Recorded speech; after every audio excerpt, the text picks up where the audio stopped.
the library to find me a diet, you know, because I thought I ain't going to the gym. They got the South Beach diet. Have you heard of that one? I read the whole, ain't nothing about a beach in that book. It's a whole do-it-yourself shopping world now. They want you to fill your buggy up and stand there and scan it yourself. Then I'd like workman's comp in the dental plan. That's what I'm looking for.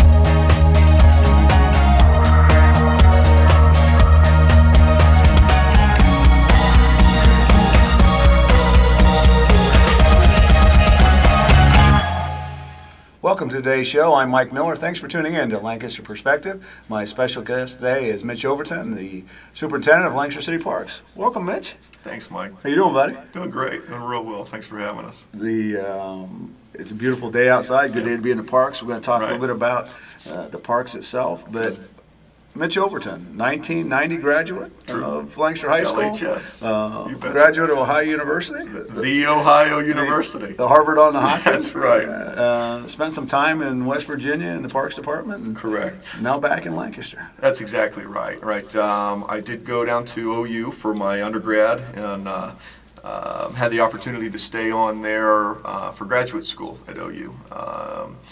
It was too good of an opportunity to pass up, to stay on, teach undergrad classes, which enabled me to have a little stipend to take care of tuition.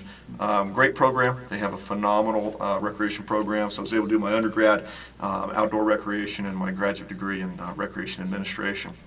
And from there, moved down to West Virginia. I had been working summers and through school in West Virginia and recreation business. Went down there and stayed in the private outdoor recreation business for a couple of years, and then did move into state parks, as you mentioned, and really started at the bottom down there doing everything. Had two areas when I started out. One guy, 10,000 acre wildlife management area called Big Ugly, and along with that a 2,500 acre state recreation area, which had equestrian trails, 315 acre lake with swimming beach and softball facilities and things like this. That was called Mud River. So you're really starting at the bottom, although that's a great place, and I recommend it. It's a great place for recreation. And there's some great people down there, but it's a little different. But when you're starting out at Big Ugly and Mud River, you've got a little ways to go. Yeah. And it reminds me, Mike, our claim to fame down at Big Ugly was the time we made the Jay Leno news clips for the headlines that was about the Big Ugly woman that got shot, and so it was Big Ugly woman shot by such and such, but. You see where that goes. Yeah, I can see where that's going. Right. Did you know, growing up, this is what you wanted to do? I mean, when did you decide that I wanted to be in recreation management? I think it was in high school. When, about my freshman year in high school, I started to get in heavily into outdoor recreation. And that started with a backpacking trip that we did in 9th grade.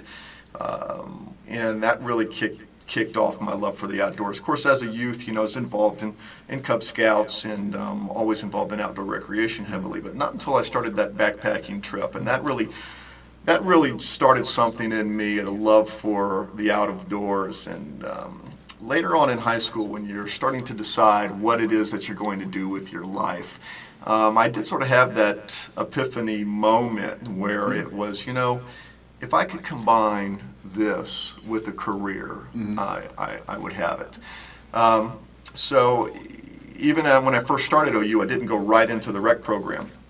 I was exploring a bit. I started out as an undecided major. And to be quite honest with you, Mike, I was a bit reluctant to go into it and to have to tell my parents that I was going to be a rec major. Coming up with a father who's a PhD graduate from Ohio State University. Well, we all can't go to OU. What are you talking about? Right, and who's an engineer, by the way. And so this was quite a change from our family dynamic. And so reluctantly one evening I can recall telling him that I was going into the recreation field.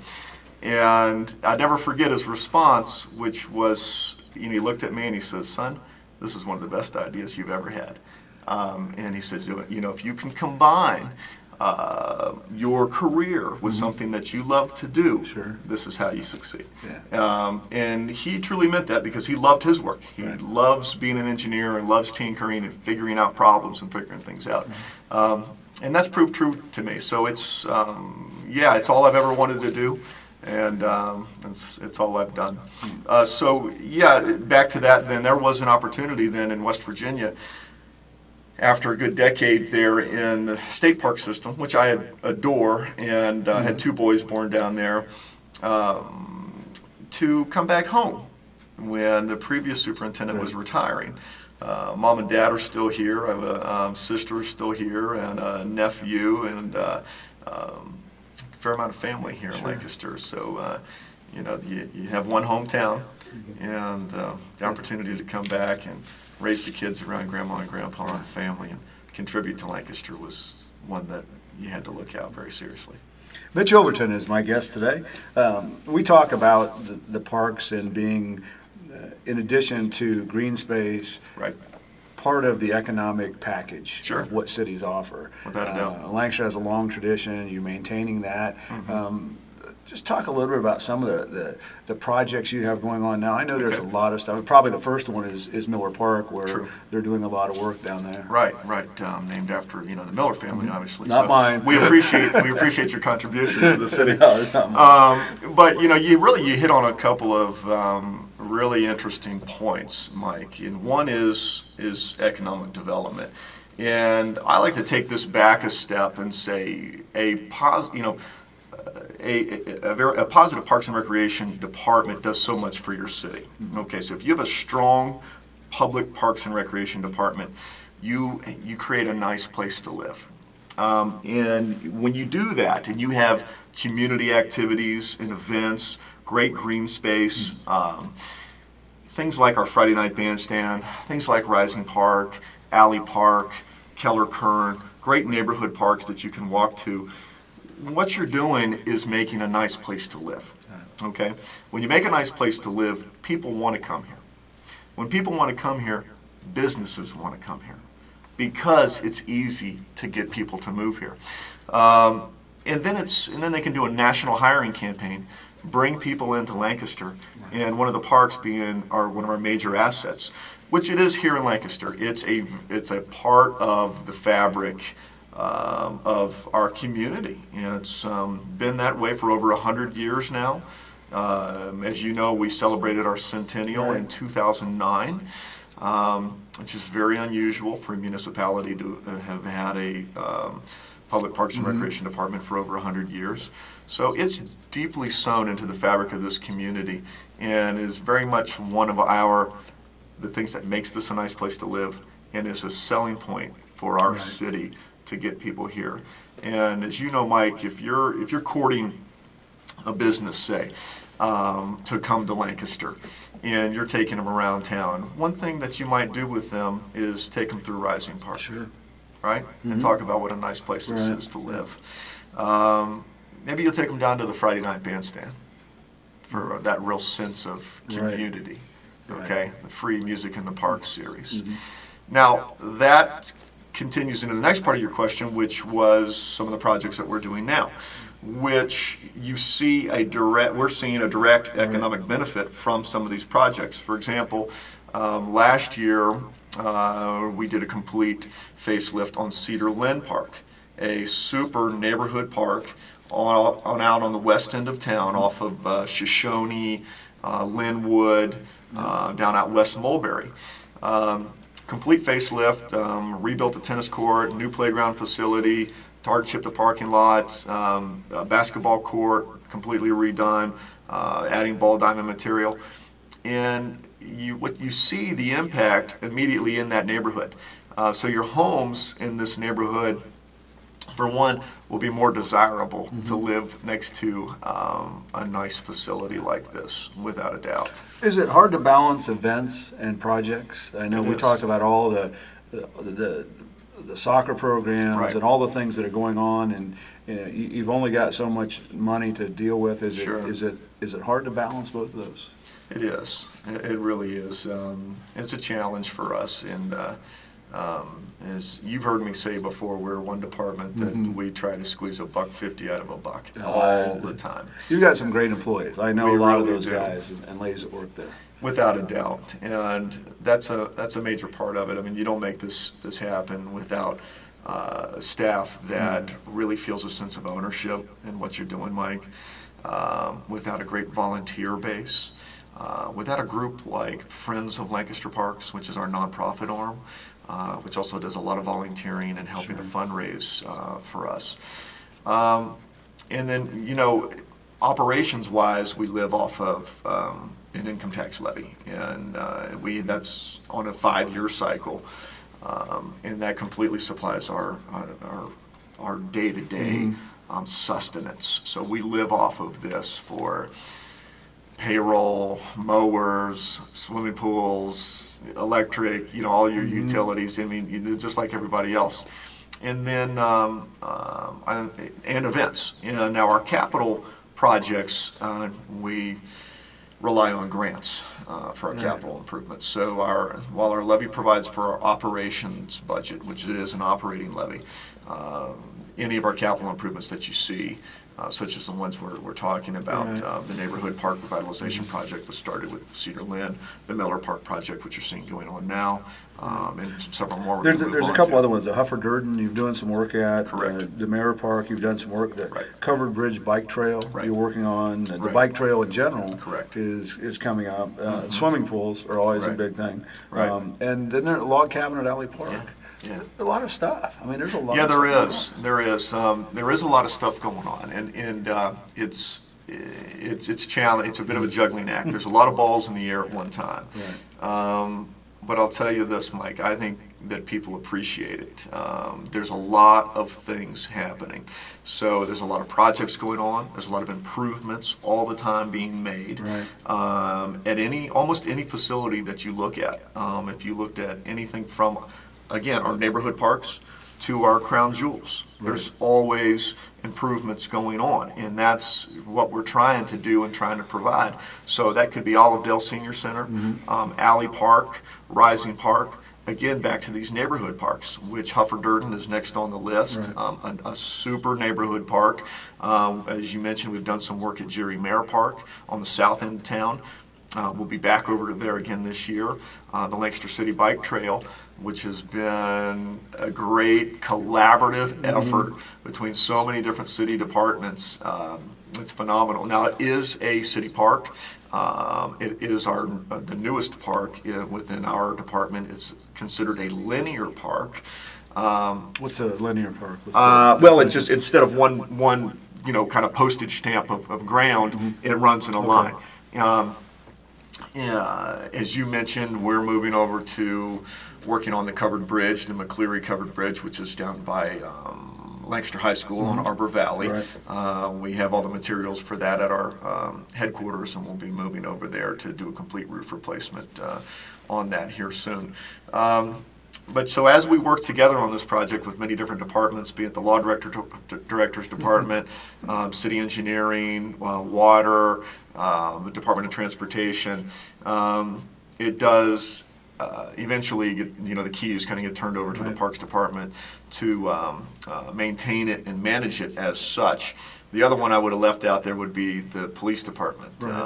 Chief Dave Bailey's been super at working with us and helping us out to patrol, help patrol the parks, including the bike trail. Yeah, it's been a lot of fun. And one of the projects that you were involved with, it's been maybe a year ago, was I want to say the west wall. The pond, they're redesigning of the wall around Miller Pond. That's exactly right. That was the main pond at Rising Park.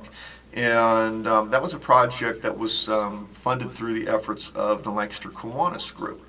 And the Kiwanis Club is all about children and helping serve the children of the world, and they're doing this locally by making additions like this. They've also adopted Rising Park, which is a program we started about 3 years ago called an Adopt a Park program, where you make a commitment of a minimum dates per year, which is a minimum of 4 dates per year that you'll come out and contribute to this park.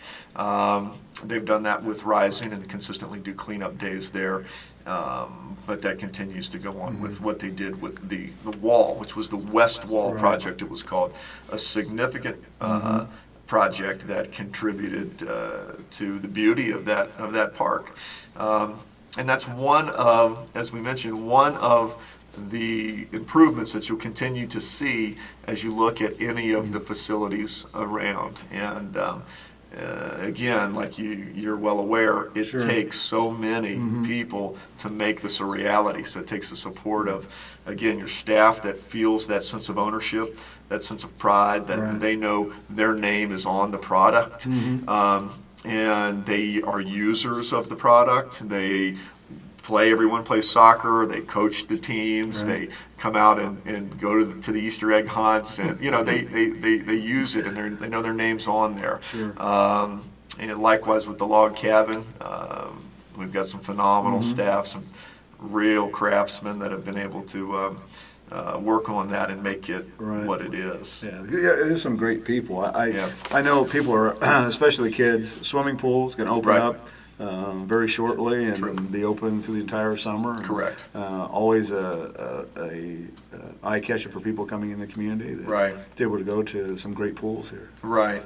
Yeah, we do. We've got 3 pools in the system, one of which is our indoor therapy pool over at Olivedale, and then 2 public outdoor pools, both of which are about 400,000 gallon pools. They have very good water. Water quality is excellent at the pools. Again, the staff is really next to none. Our pool staff is just super.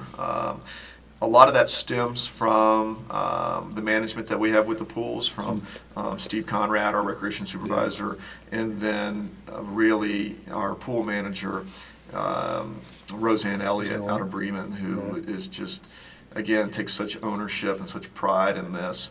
And then down to the lifeguards, which make for a good work environment, and they come back year after year. They can start in high school, and then they'll work summers through college, and then but for that type of system, that's great retention. We'll keep them for 4, 5, 6 years before they go on to their real careers.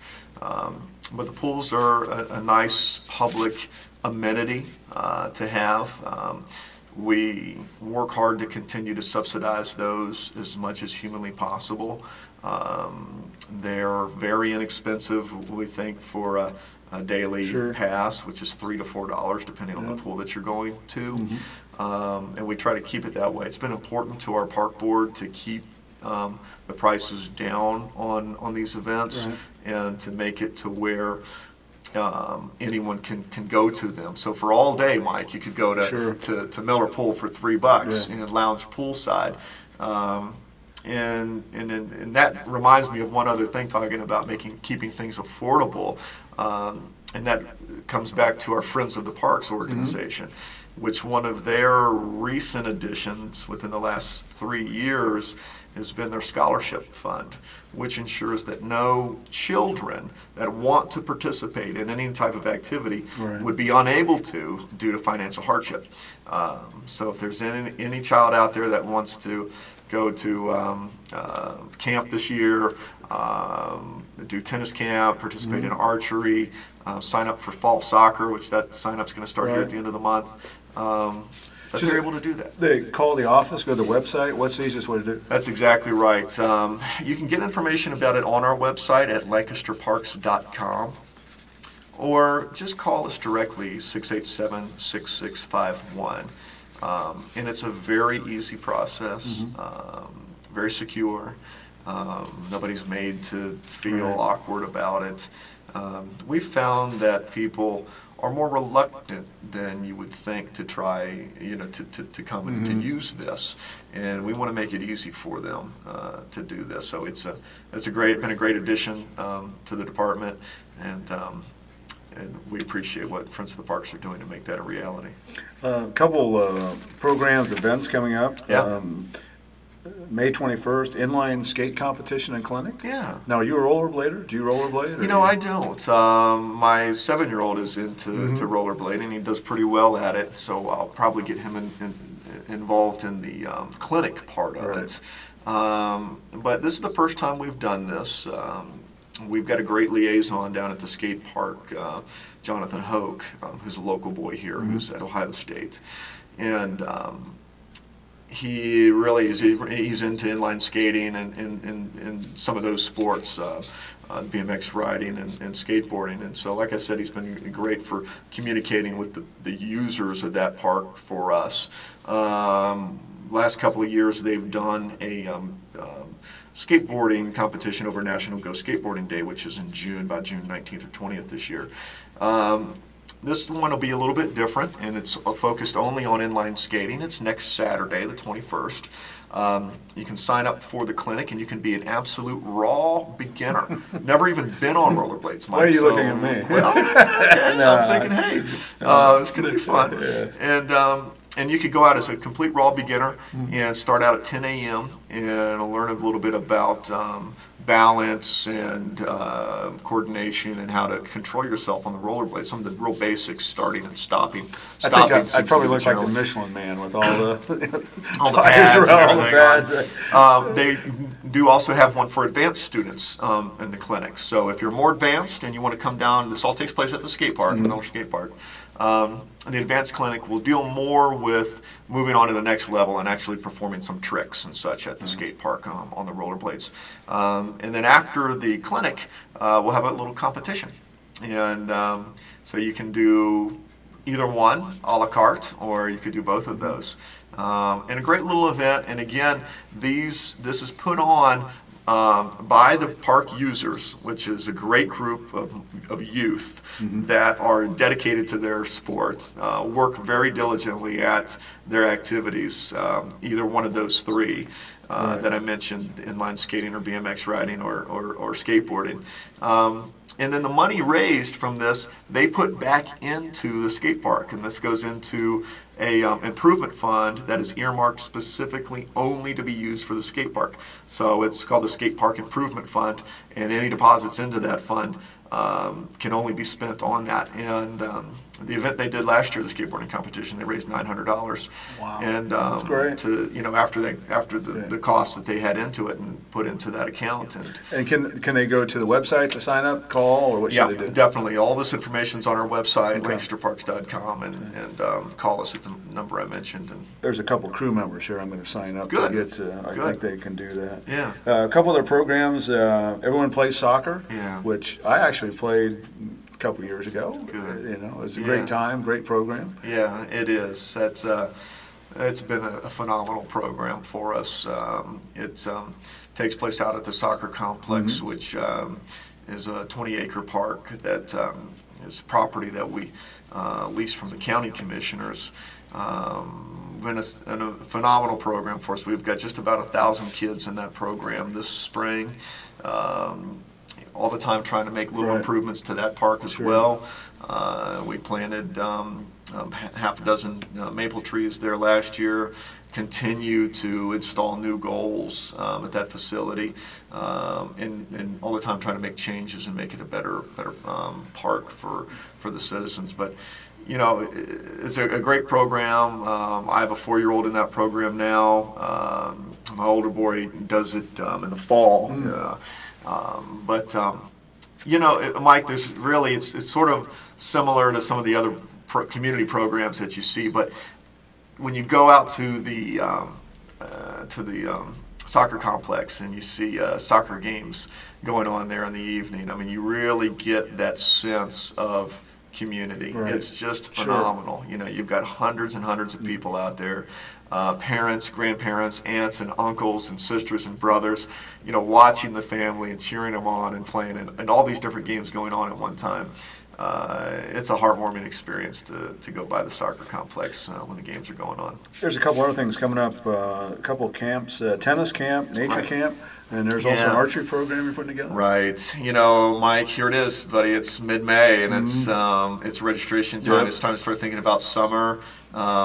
swimming pools and your pool passes and camp registrations. Okay, so yeah, tennis camp will be starting right after school gets out. A super program. It starts at age 5 and goes all the way up through junior development, which is our high school tennis players. We get great support from this program with Rod Ashita and Gary Elick out of the high school that are tennis coaches there. It's just phenomenal, we're seeing an kind of an upswing on tennis, and we're really glad to see that. It was really waning there through the 90s. After 1990 or so, it really started to dip, and it's been coming back on pretty strong here lately. There's a lot more youth are participating in this program, and more guys our age are going out and do this, seeing this as for exercise and camaraderie and just having a good time doing this. It's a lifelong sport, so I'd highly recommend it. I think it's super. I think it's next to none. It's a 3-week program. Starts right after school gets out, and highly recommend it. That's Tennis in the Parks. So again, all of that's on our website. Registration forms on the website, Mike, and we make it real easy. It's either there on the website, you can call us and we'll mail it to you, or just pop in the office. We're over on the corner of Baldwin and Main, 1507 East Main, and we're there Monday to Friday, 8 to 5, and come in and we'll just walk you through it and make it as easy as possible. We just have a couple minutes left. I want to touch on Friday night bandstands. Yeah. It's a great program. Some of the entertainment coming up. To tell a little about. I know you try to hit a little different disciplines for everybody. That's exactly right. Friday night bandstand, Mike. We are 3 weeks away. Okay, a little less than 3 weeks away from kicking off the Friday night bandstand. So it's hard to believe, but we kick it off on June the 3rd. And a great program that was started in 1982 when Don Boehner was still here. Fairfield Federal's been our sole sponsor for that program ever since, and has been a great partner with this. And without their support, Mike, we wouldn't be able to have the quality of acts that we have. The program, to me, it's one of my favorite programs that we have. It's a free Music in the Park series. We made a couple of changes this year. We're going to start it a half hour earlier, so it's going to run from 7 to 8:30. We've identified a couple of different needs from the users in order to do this. Our younger population that's coming down every Friday with their children want to get their kids home earlier and in the tub and in bed. And before, we were going 7:30 to 9, and by the end of it, it's just kind of late. You're not home until 9:30 or 10. And likewise with our older population, it started getting dark and they were leaving earlier. So we're trying to listen to the users and alter it just slightly. So we're going to go 7 to 8:30. We've also got Gypsy Joe's Ice Cream down there every Friday night now that's I'll be serving their ice cream.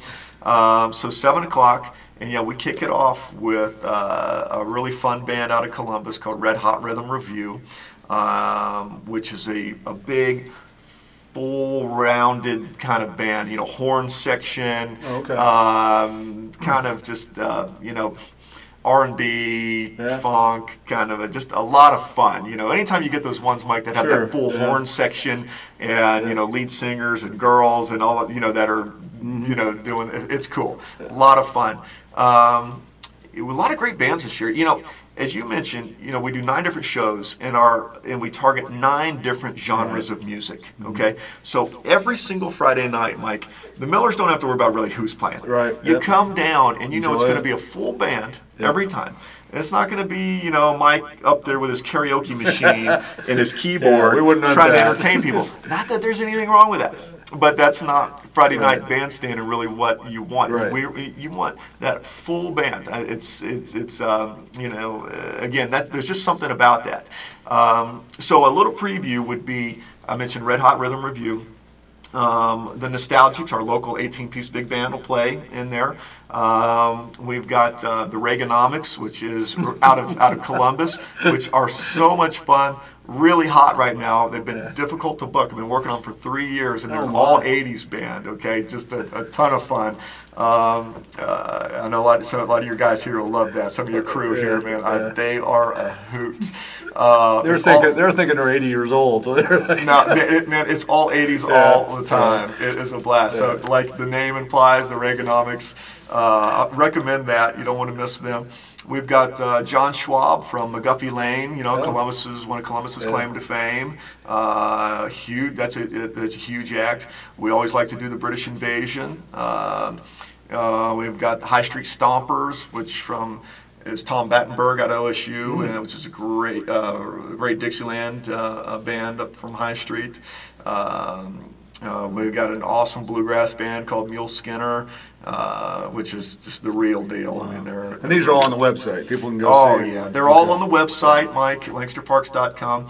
A nice little feature there on the website, which I try to remind people, is kind of the calendar, the calendar of events. Right. So if you're looking for something, what to sign the kids up for this summer, what to do when the in-laws are in town for that week or that weekend, you just pull up the calendar of event, and it'll tell you who's playing at the bandstand, what programs are going on. There's a lot of things happening, as you mentioned. You mentioned archery. We do our nature camps, which are just phenomenal, really well known. Our outdoor education staff at Alley Park is so dedicated and so good. They do a great job. The idea, Mike, is something for everyone, and that's really what we're targeting. We've got golf lessons for guys like yourself that who need them. Jim Zielinski can even fix your swing, man. I swear to you. Okay, he'll even straighten out your ball. I hope. But there's something for everyone. So. We're fortunate to be a part of this. We're blessed here in Lancaster to have the facilities that we do, the support from the community, and staff that truly cares and feels that sense of ownership. And like I said, we're privileged to continue the tradition. Well, Mitch, we appreciate you coming in today and talking with us. Again, LancasterParks.com, 687-6651. You want to talk to Mitch, and we'll get you on later on down the road and get some of those Friday night bandstands. And again, we do appreciate you coming in today and enjoy it outside. It's beautiful today. Will do. Thanks, Mike. Thanks for tuning in today. And remember, until we meet again, let's make a difference.